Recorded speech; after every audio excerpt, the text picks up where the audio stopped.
ازيكم يا حلوين؟ وحشتوني جدا جدا. النهارده هنتكلم عن اجمل فتره في السنه في كوريا، وهي فتره الخريف. فتره الخريف في كوريا الجو هناك بيكون رائع جدا، وكمان الالوان بتكون زي لوحه فنيه كده. فلو بتحبي المناظر الطبيعيه والاماكن الجميله دي انصحك بالفيديو. اول حاجه هنتكلم عنها هي الاجواء. الخريف في كوريا بيبدأ من شهر اكتوبر وبيستمر لنص نوفمبر، وده بيكون الوقت اللي بتتحول فيه اوراق الشجر للون الاحمر والبرتقالي والاصفر، وبتغطي كل حتة تقريبا، والجو بيبقى معتدل مش بارد قوي. يعني ممكن تخرجي تتفسحي من غير ما تحسي انك متكتفة.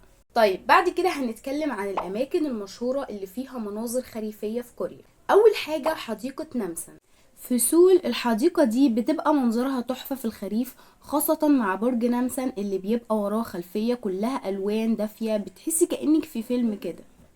تاني حاجة قصر كيونجوبو كوجونج. القصر ده بيبقى شكله أسطوري في الخريف، الشجر اللي حواليه بتبقى متلونة، والأماكن التاريخية بتديكي إحساس كده بالهدوء والجمال.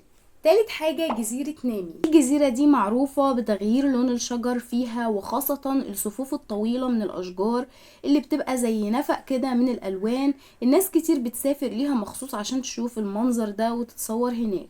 رابع حاجة حديقة سوراكسان الوطنية، ودي منطقة جبلية في كوريا، والمنظر من فوق بيبقى ولا أروع، والأشجار متوزعة على الجبال بألوان مختلفة، وده بيديكي إحساس إنك واقفة وسط لوحة فنية حرفيا.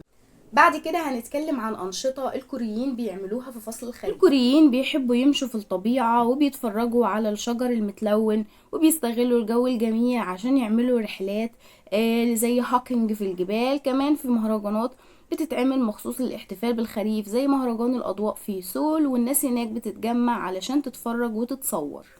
آخر حاجة هنتكلم عنها هي أكلات الخريف. في اكلات مميزة بيحبوها في الخريف، زي البطاطا الحلوة المشوية والكاستناء. دول بيبقى طعمهم تحفة في البرد، وبتلاقي العربيات اللي بتبيعهم في الشوارع كتير. وبكده تكون انتهت جولتنا عن المناظر الطبيعية في كوريا. اتمنى تكونوا استمتعتوا بالفيديو وحسيتوا بالطبيعة الجميلة في كوريا. ما تنسوش تعملوا لايك وسبسكرايب القناة عشان توصل لكم كل فيديوهاتي الجديدة. اشوفكم في فيديو جديد يا حلوين، وي انيو.